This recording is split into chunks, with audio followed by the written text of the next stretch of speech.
So my brake line has a kink in it right here. It broke right there and it's spitting out oil. Right at the part where it folds down. As you can see, when it folds down, it just made a kink. It almost like it couldn't handle that right there. So it's leaking now. I just filled it up and it's squirting out high pressure oil every time I squeeze. So what's the deal? How do I fix this? See that kink right there? That's the kink. It literally like just smushed. I don't know why, because of just using it overuse or temperature, either or. Something happened where it couldn't handle that. So I have to figure that out. Even the front one is starting to crack right there. It still works. I mean, this is the rear one. So this is the rear one, but you can see where the problem is. All the folding, it's starting to make it crack right there. 6 months, maybe less, using it quite a bit. This one still works, but not for long, right? How long until that completely breaks? Yeah, I just need to know if there's a better solution for this. Are there better brake cables that do better under stress? All right, so how I fixed it all, I got my brakes back. I just replaced the brake line right here. Took the boot off, slid that back, and just did the normal replace hydraulic brake line for mountain bikes. The caliper and up here, the handle, the lever, and we're good. That's it, it worked. I had to untwist all of this first, take all the telephone wire off up here and down here, and then I could get the brake line out, slide it through everything, slide it all back, tighten it, fill it up with fluid. Once I knew I had it working, put everything back together, and then put the telephone wire back on. That's where we're at.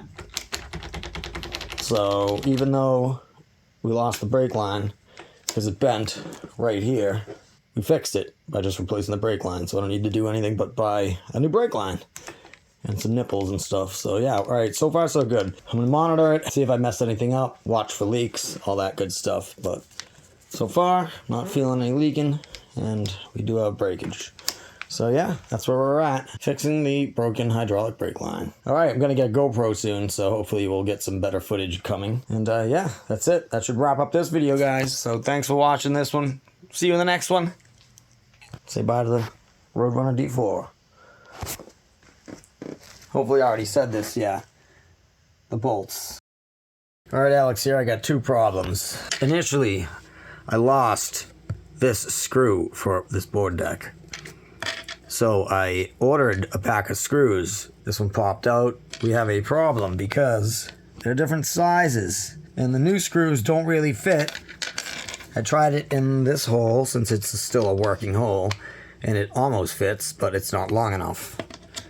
You can't really tighten it properly. The screw that should fit into the back hole, here's the second problem. It's completely stripped. That's why it fell out. So I don't know what to do about that. How do I fix that? What a pain in the... So in trying to put the new screw on, I tightened it a couple times. It's now stripped this screw. So now this screw is stripped. So now I have two stripped deck screws. Awesome. So what we're gonna do is bypass Roadrunner altogether. Find a longer version of this where I can put a nut on the bottom of it. That's our only option at the moment, unless we drill bigger holes. All right, so my solution for the deck screw problem was to go to Lowe's and buy a pack of these M6-100 by 25s, and they seem to be long enough and wide enough that they fit in perfectly and tightened right up. So I'm thinking that the screw's stripped, not the actual deck, which is great. That's good news for me, but I did buy the nuts in case I need them, and I can also get them on if I need to somehow. Looks like I have just enough room. A little bit of room under there if you can kind of see. I don't know, hopefully you can see that. A little bit of room. And if I need them, we can use them. Good girl, get over here. Hey you. Look at her, she's hilarious. Good girl. All right, I have a few points to cover here to finish up the video. Why the brake lines broke where they folded is because I zip tied the twisty phone cord cable to the middle of the handlebars to keep it out of the way when I was riding.